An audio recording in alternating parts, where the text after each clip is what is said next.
So how do you search for relevant followers, right? So one thing that I've been trying to figure out recently is influencers. I've actually been talking to a lot of influencer agencies, and interestingly, there are none that specialize that I can find in high net worth, identifying and speaking to high net worth individuals, which is the audience that we're looking for, basically.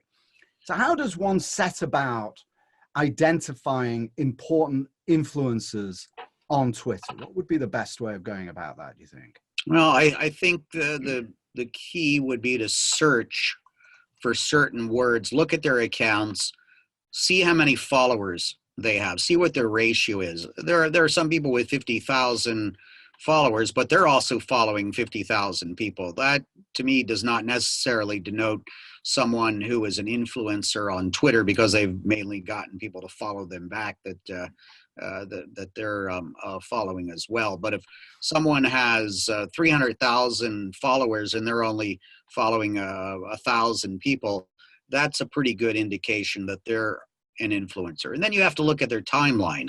Scroll down their timeline. Is what you see on that timeline valuable to you? Is it insightful, or is it ahead of the curve compared to what other people are tweeting or what you've read in the newspaper this morning?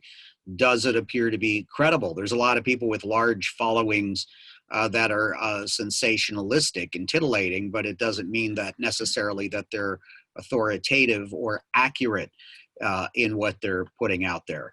You know, Katy Perry is one of the top accounts on Twitter, but unless you're into her music, it's probably not one that you really would care to follow.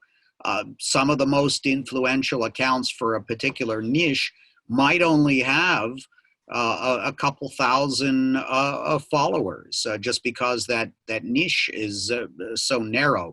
So just because someone has hundreds of thousands or a million followers doesn't mean it's necessarily an account that you need to follow.